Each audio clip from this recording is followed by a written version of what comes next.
Bonjour à tous et à toutes, ici Negor, j'espère que vous allez bien. On se retrouve pour une nouvelle vidéo. 3 tutos différents qui vont se dérouler dans cette série. Le premier sur Photoshop, le second sur After Effects et le dernier sur OBS. Le premier tuto sur Photoshop va vous apprendre à créer une image, un overlay. La seconde sur After Effects va vous apprendre à l'animer directement. Et après ça va être OBS, comment l'agrémenter avec Streamlabs OBS. Je vous montre les 3 styles d'overlay qu'on va faire aujourd'hui. Le premier, ça va être celui-ci, donc avec un background foncé et avec des formes, il n'y a pas de nom, des formes géométriques, tout bêtement, sur les côtés, avec 2 mouvements, un du haut vers le bas, les ronds rouges comme vous voyez, et un du bas vers le haut, pardon, les ronds rouges, et du haut vers le bas pour les oranges. Ensuite, on va avoir celui de pause, que moi j'ai appelé pause. Ça va être un seul mouvement, du haut vers le bas, avec 2 couleurs par contre qui se suivent, avec des ronds cette fois-ci. Et enfin, la fin de live avec des mouvements circulaires. Voilà les 3 styles d'overlay qu'on va apprendre à faire durant ce tuto en 3 étapes. On commence tout de suite sur le bureau. Alors, on va lancer Photoshop dans un premier temps. Hop, voilà qui se lance. Ensuite, on va créer un nouveau projet. On va créer un nouveau projet que l'on va appeler ici Overlay YouTube avec un U normal. Ah yes, super. Overlay YouTube. Ok.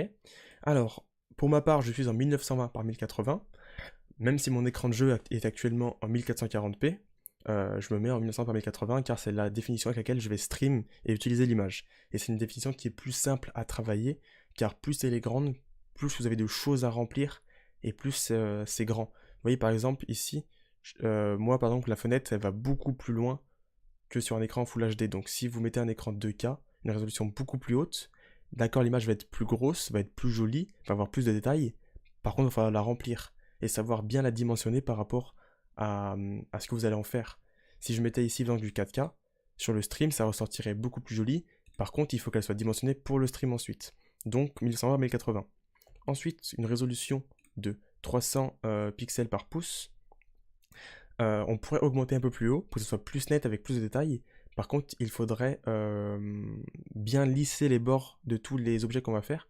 Par exemple, ici, je vais vous montrer un exemple au niveau du rectangle. J'ai augmenté la résolution par pouce et le rectangle, il est avec des pointillés, c'est assez moche.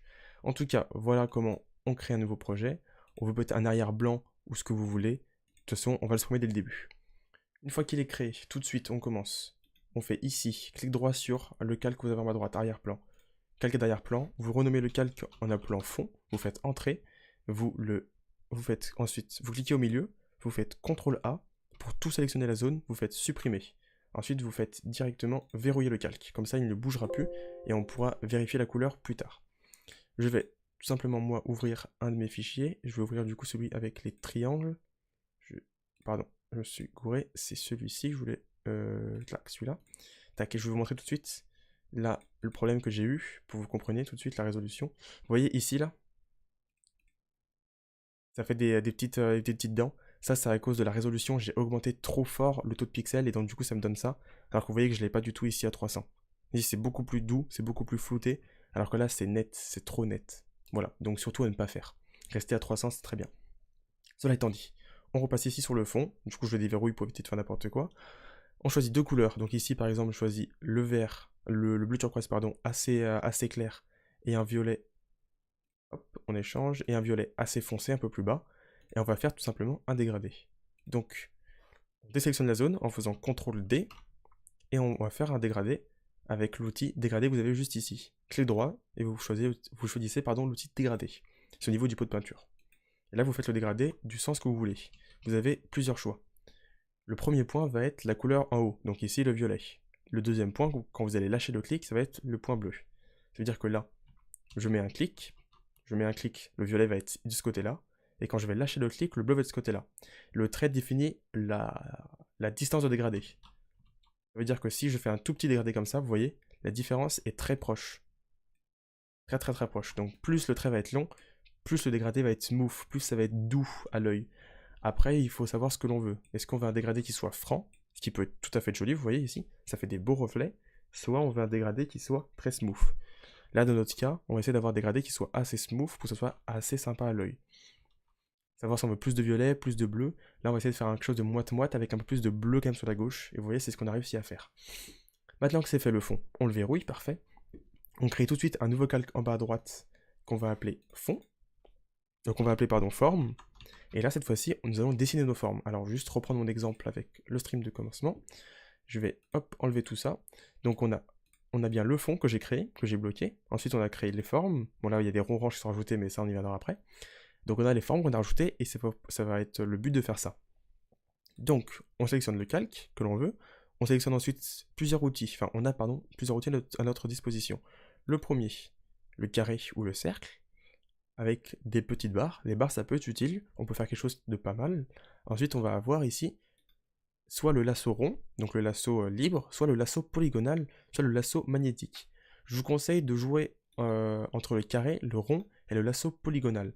Nous aussi, on va faire les 3 formes, comme ça on aura plusieurs rendus. Donc là, vous vous débrouillez, entre guillemets, c'est le côté créatif, vous faites ce que vous voulez. Moi ici, je vais faire, on va dire, un carré parfait. Donc je vais rester appuyé sur Shift pour faire un carré parfait, et je vais lâcher. Voilà le clic, et je vais décaler le carré juste en dehors de l'écran, pour que ça soit plus joli. Une fois que c'est sélectionné, je vais changer de couleur. Je vais choisir 2 couleurs différentes mais qui restent dans les mêmes tons.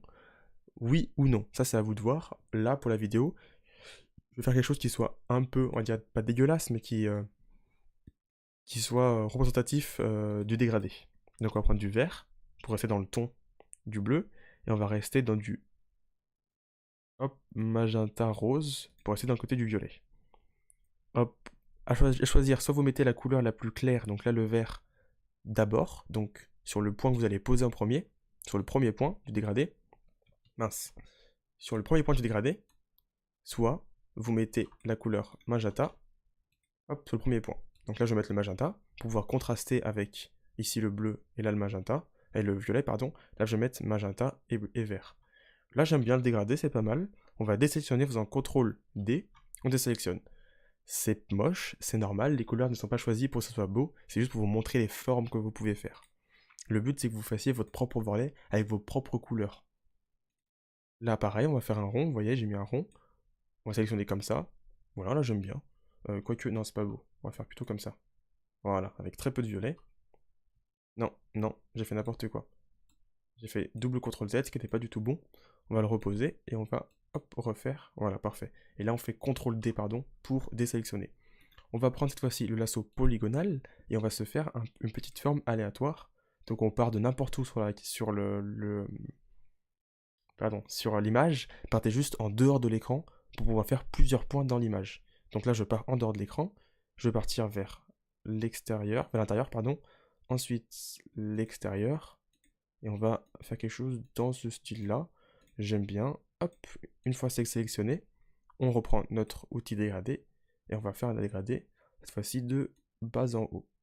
Hop, assez smooth. Alors non, c'est pas du tout bon. Comme ça peut-être? Non plus. Non plus. Peut-être dans l'autre sens. De ce sens-là, c'est pas mal. Comme ça, j'aime bien. On va juste se prendre un peu plus loin. Hop. On va se prendre de ce sens-là. Là, c'est pas mal. Vous pouvez enchaîner les dégradés, en fait. Ça ne va pas les empiler, ça va simplement les déplacer. Oh, on commence à avoir quelque chose de pas mal de ce côté-là. Là, c'est pas mal. Là, j'aime bien. On désélectionne, CTRL D. Et on va reprendre le lasso polygonal pour faire cette fois-ci un triangle en bas dans la gauche. En bas dans la gauche. Oui, c'est possible, Négor, si tu veux. Un petit triangle que l'on va dégrader dans ce sens-là. CTRL D. Voilà, vous avez fait vos 4 formes aux 4 coins de votre écran. Vous pouvez en rajouter en haut, en bas, comme vous voulez. Mais en tout cas, le but, c'est de faire les contours. Pour faire comme si c'était un contour, en fait, tout bêtement, de votre image, de ne pas avoir un fond qui s'arrête brut sur les bords. Une fois que les formes sont faites, on les verrouille, on ne va plus y toucher. Ensuite, vous avez vu que sur cette image-là, on a ensuite les petits points qui s'ajoutent. Donc là, ils sont ici. On les ajoute car c'est pour donner vie à l'image ensuite quand on va l'animer. Donc il faut rajouter des formes. Par exemple, ici, j'ai fait des formes très carrées, très géométriques. Donc je mets des choses rondes, circulaires au milieu. Si je vous montre les autres exemples que j'avais fait, par exemple sur celui-ci, vous voyez que les formes sont très rondes sur les côtés, et donc j'ai mis des carrés au milieu. Hop, et si je vous montre le dernier, comme ça au moins on aura fait tous les exemples. Alors là ça va être plus compliqué, parce que là il y a beaucoup plus de choses, c'est pas celui-là. Tax, là voilà. Et il faut que je mette le groupe... Groupe 1, il est où? Où est-ce que j'ai foutu mon groupe 1? Là. Voilà. Vous voyez qu'ici, j'ai mis des triangles bien pointus. Et donc, j'ai mis au milieu des formes assez circulaires, mais avec du coup une forme de octogone. Alors que là, en fait, non, c'est un hexagone parce qu'il n'y a que 6 côtés. On revient du coup à notre exemple YouTube. Et là, le but va être donc de faire des formes au milieu. Donc là, je vais prendre des ronds pour que ce soit plus simple à faire. Le but est de faire des ronds de même taille. Donc, vous voyez ici, ça fait des ovales. Vous restez appuyé sur la touche Shift et ça va vous faire des ronds. Vous allez faire un petit rond dans un premier temps. Hop. Pardon. On recommence. Tout d'abord, on crée un calque qu'on va appeler rond, parce que ce sont des ronds par exemple. Mais on va appeler rond 1 ou rond petit. On va l'appeler rond petit, c'est plus simple. On l'appelle rond petit et on fait un tout petit rond. Oups, pas du tout. Hop, on fait un tout petit rond. Tac, on maintient Shift. Voilà, notre rond est fait. On le place n'importe où dans l'image, on s'en fiche, c'est le premier rond. On va simplement prendre une couleur. Là, je vais commencer par les verts. Choisissez la couleur la plus dominante que vous voulez voir. Ici, par exemple, vous voyez, le vert est plus dominant que le violet. Je veux voir plus de vert que de violet. Je vais donc choisir des petits ronds verts et ensuite des gros ronds violets, sinon il y aura trop de vert dans l'image. Je choisis ensuite le pot de peinture et hop, je mets mon rond hop, de couleur. Et voilà, maintenant que mon rond est fait, je vais dupliquer le calque. Donc je fais CTRL-C, je sais que c'est bien le calque petit rond, CTRL-C, et je reste appuyé sur CTRL et je fais CTRL-V, CTRL-V, CTRL-V, CTRL-V, CTRL-V, CTRL-V, CTRL-V, CTRL-V, autant que vous voulez. Pensez bien par contre à compter vos calques. Donc là ici on va les compter, je supprime tout, on les compte, donc on en a 1, 2, 3, 4, 5, 6, 7, 8. On va en faire 8 pour les petits ronds. De même pour les gros ronds. Et là le but ça va être de dispatcher aléatoirement, hop, sur l'écran. Donc là on va avoir 8 petits ronds, c'est peut-être pas beaucoup, c'est pas beaucoup 8 petits ronds. On va en faire 10, on va en rajouter 10, donc 1 et 2. Voilà, on a 10 maintenant. On va pouvoir dispatcher un peu mieux que ça. Hop. Ne pensez pas à tout remplir, car vous aurez ensuite d'autres ronds qui vont s'ajouter. Donc attention de ne pas trop en mettre. Je pense que 10 c'est un chiffre pas mal. Après tout dépend de la taille de votre fichier choisi. Et des formes que vous avez mis. Vous voyez là j'ai mis des grosses formes, donc du coup forcément j'ai moins d'espace dans l'image. Voilà, mes ronds sont assez bien éparpillés, il n'y a pas trop d'alignement. Il faut éviter, vous voyez, là j'ai quand même un alignement assez fort, ici aussi, et là aussi, mais ça va s'arranger avec les gros ronds. Maintenant que les petits ronds sont faits, quand on a 10, on est bien sûr. On sélectionne donc avec Shift, donc on appuie sur le rond en haut, on reste appuyé sur Shift maintenant, sur majuscule, on sélectionne le petit en bas. Ça sélectionne tous les calques, on fait clic droit sur tous les calques et on fait fusionner les calques. Maintenant que les petits ronds sont faits, vous voyez, hop, ils disparaissent tous quand je le cache. On verrouille le calque pour pas le toucher, on crée un nouveau calque, on l'appelle rond gros, hop, on valide, on va prendre un cercle qu'on va créer plus gros que les autres ronds, donc on prend quelque chose de cet ordre-là, plus gros, moins gros, vous faites comme vous voulez, on sélectionne bien le magenta, on met un pot de peinture, hop, on a un gros rond qui a été créé. Et maintenant, on va aussi le multiplier par 10. On le sélectionne, et 1, 2, 3, 4, 5, 6, 7, 8, 9. On compte bien le 10. 1, 2, 3, 4, 5, 6, 7, 8, 9. Parfait. Maintenant que ça c'est fait, on va pouvoir tous les dispatcher un peu partout dans l'image. Hop, toujours en faisant quelque chose d'assez aléatoire et de pas trop, comment dire, industriel. Voilà. L'important c'est de prendre vraiment des couleurs différentes, sinon vous allez avoir quelque chose de fondu, si j'avais pris le même violet de ce côté-là. Mais on reste dans la même couleur pour avoir quelque chose quand même d'assez homogène. Homogène. Voilà, maintenant tous mes ronds sont dispatchés, à peu près dispatchés, hein. Ça après vous le ferez mieux vous-même. Une fois que c'est fait, pareil, hop, on va fusionner tous les calques. Alors là, attention parce que c'est le nom du haut qui va être fusionné avec les noms du bas. Donc je vais mettre le gros rond en haut, hop, je sélectionne tout, et je fusionne, et là vous allez voir que le nom va se rename tout seul. Hop, on le verrouille.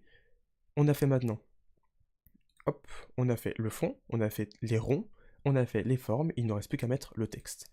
Là, le texte, vous mettez ce que vous voulez. Moi, je vais copier-coller ce texte-là, juste en vous montrant ce que j'ai fait. Tout simplement. Donc là, c'est un texte, je vais juste peut-être changer les couleurs. Hop, tac. On va prendre une couleur verte. Tac. Hop, hop, hop. Voilà, on va mettre en vert. Et voilà, il est joli quand même, hein, cette couleur-là. J'aime bien. Et ensuite, au niveau de la fusion, ce que j'ai fait, c'est que j'ai mis un contour. Préférez un contour de 5 6, voire 7 max. Par contre, j'ai mis un dégradé. Vous voyez ici, j'ai mis un dégradé. Et le dégradé, j'ai fait le dégradé inverse. C'est-à-dire que j'ai choisi la couleur foncée pour la gauche et la couleur claire pour la droite. Donc là, par exemple ici, on mettra notre couleur claire. Et ici, nous mettrons notre couleur foncée. Hop, et voilà. Ça, c'est fait. Bon, là, ça rend mal parce que du coup, c'est du vert, donc ça rend un peu bizarre. Et vous mettez bien une ombre portée à 10, 15 et 20. Surtout, c'est important de mettre ces valeurs-là pour que ça fasse des contours autour de l'image et faire ressortir votre texte. Et que ça ressorte bien vers le bas pour qu'on puisse bien voir le texte. Vous faites OK. Donc là, ça rend mal parce que du coup, c'est deux couleurs claires, mais le principe est que, comme on a un fond clair et un fond foncé, le but est de faire ressortir le fond foncé sur un texte clair et le fond clair sur un texte foncé. Et donc d'où le fait de dégrader sur un dégradé. Et voilà, on a fini le premier tuto sur comment faire un overlay sur Photoshop. Vous voyez que l'overlay est fini, il ressemble comme au mien, c'est exactement la même chose, même principe, ni plus ni moins.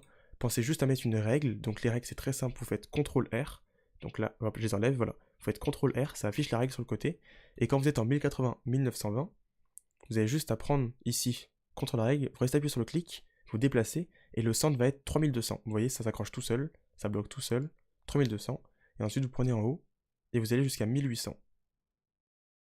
Hop, 1800. Et là, vous avez le centre de votre image. Donc vous voyez votre texte, vous dimensionnez bien votre texte pour qu'il aille sur les bords, ici, et vous le centrez au milieu. Et voilà, c'est centré. Il ne vous reste plus qu'à enregistrer, clic gauche, pardon, en haut, hop, enregistrer sous. Et là, vous sortez dans Photoshop, vous nommez le nom que vous voulez, vous faites enregistrer. Hop, OK. Et là, vous allez l'exporter en PNG. Hop. Et voilà, vous l'exportez en PNG où vous voulez, et vous avez votre image qui est créée. Hop, je vais l'ouvrir juste ici. Tac. Et voilà. Vous avez votre overlay qui est créé. J'espère que ça vous a plu, c'était Negor. On se retrouve dans le deuxième épisode sur After Effects pour savoir comment animer cet overlay.